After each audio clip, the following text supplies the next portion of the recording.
El apartamento maldito. Nunca olvidaré la primera vez que vi ese apartamento. Estaba en una zona céntrica, rodeado de edificios viejos que parecían haber resistido siglos. El precio era ridículamente bajo, tanto que lo primero que pensé fue que debía tener algún problema estructural o legal. Pero el agente inmobiliario me aseguró que todo estaba en regla, que simplemente no había mucha demanda en esa zona por lo antigua y solitaria que resultaba de noche. Entré y el silencio me golpeó como una muralla. No era el silencio común de un lugar vacío, era un silencio denso, cargado, como si el aire mismo estuviera reteniendo la respiración. Aún así, lo firmé. Era perfecto para alguien como yo, que buscaba escapar del ruido de la ciudad y comenzar de cero. La primera noche dormí en un colchón tirado en el suelo, entre cajas. A la madrugada, un sonido seco me despertó, pasos en el pasillo. Pensé que era el vecino de arriba, pero recordé que el edificio solo tenía 3 pisos y yo estaba en el último. Al abrir la puerta, el pasillo estaba vacío, iluminado por una bombilla amarillenta que parpadeaba. Lo ignoré y volví a dormir. Con los días comenzaron a suceder cosas pequeñas, pero inquietantes. El espejo del baño amanecía empañado aunque no hubiera usado agua caliente. Las ventanas se abrían solas y dejaban entrar un aire helado que no correspondía con la estación. En la cocina, los vasos aparecían fuera de lugar, y una vez encontré uno roto en el suelo, aunque juraría no haberlo dejado cerca del borde. Una madrugada, mientras intentaba conciliar el sueño, escuché un susurro. Era como si alguien pronunciara mi nombre muy cerca de mi oído. Salté de la cama, encendí la luz, y otra vez, no había nada. Revisé todo el apartamento, hasta las tuberías, pensando que quizá algún vecino podía ser la causa. Pero no. El lugar estaba completamente aislado. La situación empeoró cuando decidí investigar un poco sobre la historia del edificio. Pregunté en la tienda de la esquina y la señora que atendía bajó la mirada antes de contestar. Me dijo que hacía muchos años, en ese mismo apartamento, había vivido una familia, un hombre, su esposa y sus 2 hijos pequeños. Nadie supo nunca qué pasó exactamente, pero un día los encontraron a todos muertos, encerrados en las habitaciones. No había signos de violencia, ni armas, ni nada. Simplemente habían muerto ahí, como si hubieran decidido acostarse a dormir y nunca más despertar. El caso quedó sin explicación, y desde entonces el lugar estuvo vacío la mayor parte del tiempo. Al principio pensé que era una simple leyenda urbana para asustar a los nuevos inquilinos. Pero pronto comprendí que había algo mucho más oscuro. Una noche de tormenta, mientras cenaba frente al televisor, escuché claramente cómo la puerta del baño se cerraba con un golpe seco. Me levanté, aterrado, y la encontré cerrada con llave, desde adentro. Golpeé varias veces, convencido de que no había nadie allí. Después de unos segundos, la cerradura se liberó sola y la puerta se abrió lentamente, chirriando. Dentro no había nada, solo el espejo empañado con una frase escrita con dedos invisibles: "No es tu casa". Me temblaban las piernas. Traté de convencerme de que era producto de mi imaginación, de que quizá alguien había escrito eso antes y apenas ahora se estaba revelando por la humedad. Pero esa misma noche, mientras intentaba dormir, escuché una respiración pesada en la habitación. Sentí un peso en el pecho, como si alguien se sentara sobre mí. Abrí los ojos y vi una sombra alta en la esquina, quieta, mirando fijamente hacia mi cama. No podía moverme, no podía gritar.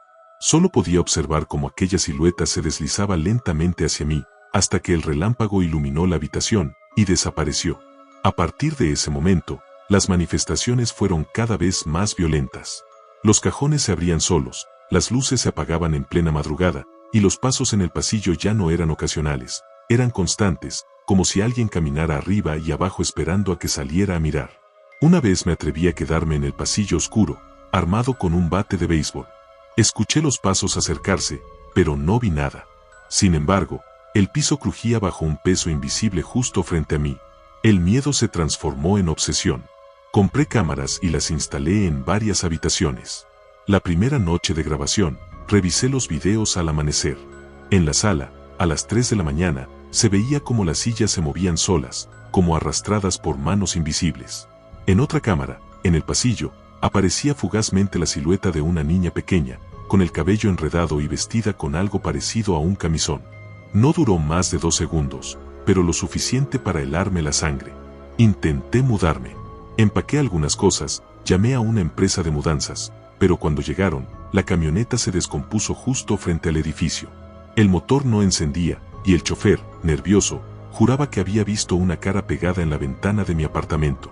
Cancelaron el trabajo y se fueron. Desde entonces, cada intento por abandonar el lugar terminaba en fracaso. Perdía las llaves, se dañaban los candados, o simplemente no podía cruzar la puerta, como si algo me retuviera. Una madrugada, el clímax llegó. Me despertó un grito desgarrador proveniente de la sala. Corrí con el corazón en la garganta y la vi, la familia entera. El hombre estaba en un rincón, con la mirada perdida. La mujer lloraba sin cesar, abrazando a los dos niños que no tenían ojos. Todos me observaban al mismo tiempo, sin moverse, sin parpadear. El aire se volvió tan frío que podía ver mi aliento. Me cubrí los oídos y grité que me dejaran en paz. En ese momento, todo se oscureció. Perdí la noción del tiempo. Cuando desperté, estaba en el suelo del pasillo, con las manos manchadas de polvo y uñas rotas, como si hubiera intentado escapar rascando las paredes. No sé cuánto tiempo había pasado, pero el reloj marcaba las 3 en punto. Otra vez las 3. Siempre las 3. Ahora vivo atrapado. No importa cuánto intente salir, el apartamento no me lo permite. La gente me ve, creen que sigo mi vida normal, pero yo sé que estoy preso aquí, condenado a escuchar los pasos, los susurros y a ver a esa familia muerta cada noche. Siento que poco a poco me estoy convirtiendo en uno de ellos. Porque cada vez que paso frente al espejo del baño, no me reconozco. La persona reflejada no soy yo. Tiene los ojos vacíos, la piel pálida, y una sonrisa que yo jamás he hecho. Y cada vez que se empaña el vidrio, el mensaje cambia. Ya no dice no es tu casa. Ahora dice, bienvenido a tu nueva familia.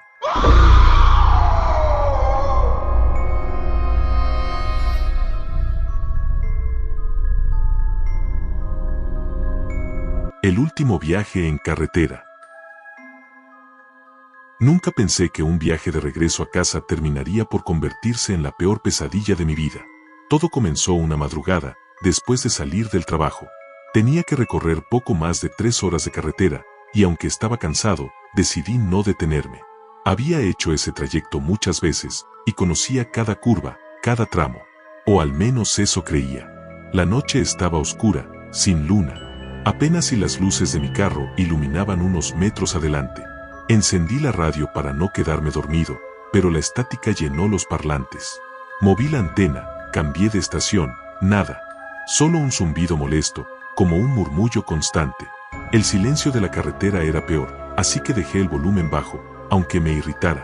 En algún punto, el GPS comenzó a fallar. La pantalla marcaba que estaba fuera de ruta, en un tramo que ni siquiera aparecía en el mapa. No entendía cómo, porque estaba seguro de que seguía la vía principal. De pronto, un letrero oxidado apareció a un lado, desvío provisional. Sin pensarlo mucho, giré hacia esa salida. Fue un error. El camino era estrecho, lleno de baches, rodeado de árboles torcidos que parecían inclinarse hacia el asfalto como si quisieran cerrarlo. La niebla empezó a cubrirlo todo, espesa, blanca, impidiendo ver más allá de unos pocos metros. Fue ahí cuando la vi. Bajo un poste de luz solitario, había una mujer de pie. Vestía un traje blanco que parecía desgarrado por los bordes. Me hacía señas con el brazo, como pidiendo ayuda.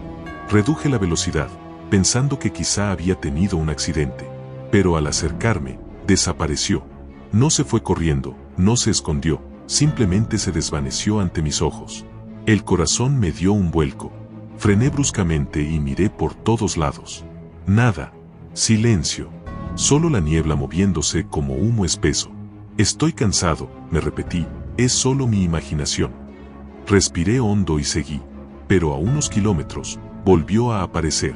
La misma mujer, en el mismo gesto, solo que más cerca del centro de la carretera.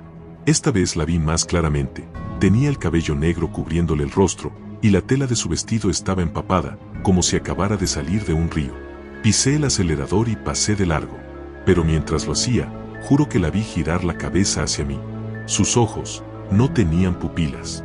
Eran completamente blancos. El miedo me recorrió como electricidad. Encendí las luces altas, puse los seguros del carro, y traté de no mirar por el retrovisor. Pero algo me obligó a hacerlo. Detrás de mí, en la carretera vacía, estaba ella. No caminaba, no corría. Se deslizaba, acercándose a gran velocidad. Apreté el volante con tanta fuerza que mis manos sudaban. No quise mirar otra vez. Solo escuchaba un ruido extraño, como uñas rasgando la carrocería. Y entonces, de pronto, silencio. Creí que la había dejado atrás. Pero al pasar por otro poste de luz, mi sangre se congeló. Estaba de nuevo ahí, justo frente a mí. Frené desesperado para no atropellarla, pero el carro se apagó. Las luces, el motor, todo quedó en negro. La mujer se acercó lentamente, paso a paso. Pude verla por el parabrisas. Su rostro estaba hinchado, como si hubiera estado bajo el agua por mucho tiempo. De su boca salía un hilo de agua turbia que se escurría sobre el vidrio. Levantó una mano huesuda y golpeó el parabrisas, 1, 2, 3 veces. El sonido retumbaba en mi cabeza. Recé como nunca en mi vida. Cerré los ojos, esperando lo peor. Cuando los abrí, el carro volvió a encender solo. Aceleré sin mirar atrás, casi perdiendo el control. No sé cuánto tiempo conduje. Solo recuerdo que, de pronto, vi un retén policial al final de la carretera. 2 oficiales me hicieron señas para detenerme. Bajé la ventana, temblando, y les conté lo que había visto. El mayor de ellos me miró en silencio, con una expresión cansada. Luego me dijo, no es la primera vez que alguien llega así. Esa mujer murió aquí hace más de 20 años. Se llamaba Laura. Venía de su boda cuando el carro en el que viajaba cayó al río. Nunca encontraron el cuerpo. Desde entonces, aparece cada cierto tiempo. Y siempre trata de llevarse con ella a los que paran a ayudarla. Sentí un escalofrío que me recorrió entero. Quise preguntar más, pero cuando volví la vista al retrovisor, ella estaba sentada en el asiento trasero, con el vestido empapado y la cabeza ladeada. Grité y me lancé fuera del carro. Los policías corrieron hacia mí, confundidos. Pero al mirar dentro del vehículo, no vieron nada. El asiento estaba vacío. Juraría que desde entonces, cada vez que conduzco de noche, veo la silueta de alguien en el retrovisor. Y aunque trato de ignorarlo, sé que tarde o temprano, volverá a subir conmigo. Porque esa carretera ya no es solo un camino. Es su territorio. Y yo, ya soy parte de él.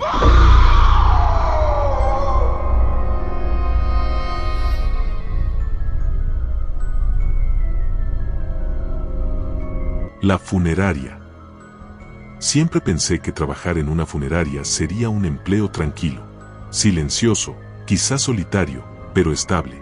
No era supersticioso, nunca creí en fantasmas ni en historias de ultratumba.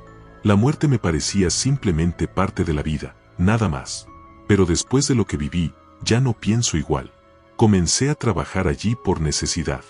El dueño, un hombre mayor de rostro serio y manos huesudas, me advirtió el primer día. Aquí se respeta el silencio. Si escuchas algo extraño, lo ignoras. Entiende, este no es un lugar para curiosos. Creí que era solo un comentario para intimidarme. Con el tiempo descubrí que hablaba en serio. El lugar era un edificio antiguo, de muros amarillentos y olor a humedad mezclado con formol. Las salas de velación tenían lámparas opacas que apenas iluminaban los ataúdes. En el sótano estaban las cámaras frigoríficas, alineadas como casilleros metálicos. Cada puerta tenía un número y dentro, los cuerpos aguardaban en silencio. Al principio todo era rutinario, limpiar, preparar los féretros, maquillar a los difuntos, recibir a los familiares. Me acostumbré rápido al ambiente, incluso al frío constante del sótano. Pero las noches eran otra cosa. La primera vez sucedió a las 2 de la madrugada. Estaba terminando de arreglar un cuerpo cuando escuché un golpe seco en uno de los cajones metálicos. Me quedé paralizado, con la brocha de maquillaje en la mano. Otro golpe, más fuerte, como si algo quisiera salir. Me acerqué despacio, temblando, y puse la oreja contra la puerta. Silencio. Pensé que era mi imaginación. Pero entonces se escuchó un susurro. No palabras claras, solo un murmullo como de alguien que intentaba hablar con la boca llena de agua. Retrocedí aterrado. Cerré la sala y subí corriendo a la oficina. Al día siguiente, le conté al dueño. Me miró fijo, con sus ojos hundidos, y solo dijo, «Te advertí, no abras, nunca abras». Esa frase me persiguió, «Nunca abras». Los días siguientes intenté convencerme de que era un ruido común, quizá el metal dilatándose por el frío, pero las manifestaciones se intensificaron. A veces, mientras acomodaba flores en las salas de velación, escuchaba pasos en el pasillo, pasos pesados que se acercaban lentamente, aunque sabía que estaba solo. En una ocasión, mientras me maquillaba frente a un espejo en el baño de empleados, la luz parpadeó y vi claramente detrás de mí a una mujer pálida, con el cuello torcido. Giré de inmediato, pero no había nadie. El espejo, sin embargo, quedó empañado con una palabra escrita: ayuda. Mi cuerpo se erizó. No podía dejar de temblar. La peor noche llegó cuando recibimos el cadáver de un hombre que había muerto en circunstancias violentas. Tenía profundas marcas en el pecho y la expresión de terror congelada en su rostro. Mientras lo preparaba, la radio que siempre dejaba encendida empezó a emitir estática, luego risas distorsionadas, graves, como si fueran varias voces al mismo tiempo. El cadáver abrió la boca. No fue un espasmo, lo vi, claramente, abrir la boca como si quisiera respirar. Grité y solté los instrumentos. La radio se apagó sola. El cuerpo volvió a quedar inmóvil. Pensé en renunciar, pero algo en mí me lo impedía. No sé si era miedo a parecer cobarde, o una extraña atracción hacia aquel lugar.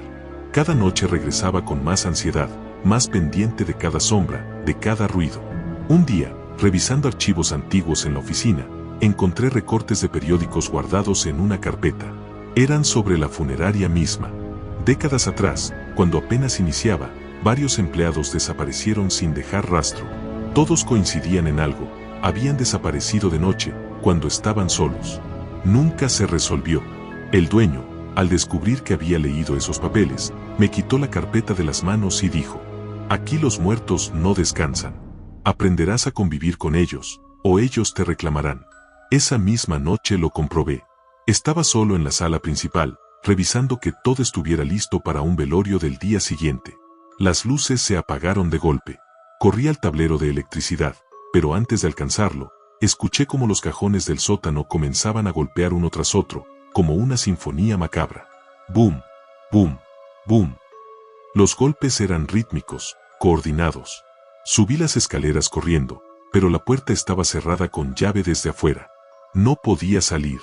Me escondí detrás de una cortina, temblando. Y entonces comenzaron las voces.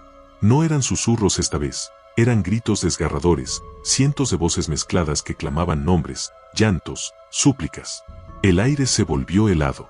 Pude sentir como alguien caminaba alrededor mío, respirándome en la nuca. Cuando por fin la luz regresó, vi lo imposible. Los ataúdes que estaban vacíos en la sala estaban abiertos, y dentro de cada uno había figuras oscuras, cuerpos que no eran sólidos, pero tampoco humo. Eran sombras humanas, contorsionadas, que me miraban con ojos brillantes. Salí corriendo, empujando la puerta con todas mis fuerzas hasta que cedió. Afuera, la madrugada era un alivio. Corrí sin mirar atrás. Renuncié al día siguiente, pero el dueño, al recibirme, solo sonrió con esa boca huesuda y dijo: nadie renuncia. Una vez que entras, ya eres parte de la funeraria. Y tenía razón. Desde entonces, cada vez que paso cerca, escucho mi nombre susurrado desde adentro. A veces, en mis sueños, me veo dentro de un ataúd, esperando ser maquillado por alguien más. No sé cuánto tiempo pasará antes de que la funeraria venga por mí definitivamente. Pero lo sé, en este trabajo, los muertos no descansan. Y tarde o temprano, yo tampoco lo haré.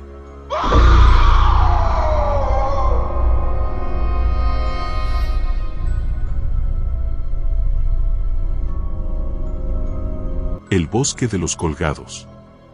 Nunca he creído en leyendas urbanas, pero en mi pueblo había una de la que todos hablaban en voz baja: el bosque de los colgados. Se decía que, en medio de esos árboles viejos y torcidos, la gente veía cuerpos balanceándose en la oscuridad, incluso cuando no había nada colgado. También contaban que los que entraban solos rara vez salían, y si lo hacían, regresaban diferentes. Yo no tenía miedo, o al menos eso creía. Con un grupo de amigos, decidimos entrar una noche, más por retarnos unos a otros que por curiosidad. Queríamos grabar un video, demostrar que todo era mentira. Era un viernes frío, con niebla espesa cubriendo el camino. La entrada al bosque era un sendero estrecho, rodeado de árboles que parecían inclinarse hacia nosotros como si quisieran cerrarnos el paso. A los pocos metros, el aire se volvió denso. No se escuchaban grillos, ni pájaros, ni el viento. Solo nuestros pasos sobre las hojas secas. Uno de mis amigos, Andrés, bromeaba con nerviosismo. ¿Y si vemos a un colgado, qué hacemos? ¿Le pedimos que sonría para la foto? Reímos, pero nuestras voces sonaban apagadas, como si el bosque absorbiera el sonido. Llevábamos linternas, pero la niebla lo cubría todo. La luz apenas iluminaba un par de metros. Después de media hora caminando, encontramos algo extraño, una cuerda vieja, podrida, colgando de una rama. No había cuerpo, pero la cuerda se movía, aunque no había viento. Nadie dijo nada. Seguimos avanzando, y poco después vimos otra cuerda. Y otra. En todas partes comenzaron a aparecer sogas colgando, algunas nuevas, otras deshilachadas. Era como si el bosque entero estuviera cubierto de trampas invisibles. Fue entonces cuando le escuchamos, una risa ahogada, como de alguien colgado intentando reír. Venía de todas partes y de ninguna. Andrés encendió su cámara, pero la pantalla solo mostraba estática. Otro de mis amigos, Julián, sacó su celular, pero estaba muerto, aunque lo había cargado antes de salir. Uno a uno, nuestros aparatos fueron apagándose, hasta que solo quedaron las linternas, titilando. Creo que deberíamos regresar, dije con la voz temblorosa. Nadie se opuso, pero el sendero había desaparecido. No sé cómo pasó, pero estábamos rodeados de árboles idénticos, cada uno con cuerdas colgando. Caminamos en círculos, o al menos eso parecía. La niebla era más espesa y cada vez sentía una presión en el pecho, como si el aire fuera demasiado pesado para respirar. De pronto, Andrés gritó. Corrimos hacia él y lo encontramos mirando fijamente hacia arriba. Seguí su mirada y lo vi, un cuerpo colgado de una rama, balanceándose lentamente. La piel estaba morada, los ojos desorbitados, la lengua hinchada. Lo más horrible fue que reconocí su cara. Era Julián. Pero Julián estaba con nosotros, de pie, mirándose a sí mismo con la boca abierta. El Julián que estaba vivo gritó de pánico, y en ese mismo instante el cuerpo colgado desapareció, como si nunca hubiera estado allí. No sabíamos qué hacer. Andrés decía que teníamos que correr, pero ¿hacia dónde? El bosque parecía infinito. Seguimos caminando, y poco a poco empezamos a escuchar más ruidos, crujidos de ramas, suspiros, voces que decían nuestros nombres. Andrés, Julián, Mateo, la voz que me llamaba a mí sonaba idéntica a la de mi madre. Quise convencerme de que era una alucinación, pero entonces sentí una mano fría en mi hombro. Giré bruscamente y vi, durante un segundo, a una figura detrás de mí. Era un hombre colgado, pero sus pies rozaban el suelo, y sus ojos blancos me miraban directamente. Caí de espaldas y la linterna rodó por el suelo. Cuando la recuperé, ya no había nada. Avanzamos desesperados, hasta que llegamos a un claro. En el centro había un árbol enorme, más grueso que cualquiera de los demás. De sus ramas colgaban decenas de sogas, y en cada una había un cuerpo. Algunos se balanceaban lentamente, otros parecían retorcerse como si aún estuvieran vivos. Lo peor fue que reconocimos sus rostros, eran nosotros. Estábamos ahí, colgados, con las mismas ropas, los mismos gestos de terror. Vi mi propio cuerpo balanceándose, con los ojos abiertos mirándome fijamente. Corrimos. No sé cómo encontramos de nuevo el sendero, pero de repente la niebla se disipó y vimos las luces del pueblo a lo lejos. No miramos atrás hasta estar fuera. Cuando llegamos a casa, tratamos de convencernos de que había sido una alucinación colectiva, algo provocado por la sugestión o por la falta de oxígeno. Pero esa noche, mientras intentaba dormir, escuché un crujido en mi cuarto. Me levanté y encendí la luz. En la esquina, colgando de la nada, había una cuerda balanceándose. No había árbol, no había gancho, no había nada de donde colgara. Solo la cuerda, flotando, esperando. Desde entonces, cada noche, aparece en un lugar distinto de mi casa, en el baño, en la sala, incluso frente a mi cama. Siento que se acerca el día en que esa cuerda deje de estar vacía y me encuentre a mí mismo balanceándome de ella. Y cuando eso ocurra, sé que no habrá escapatoria. Porque una vez que entras al bosque de los colgados, nunca sales del todo.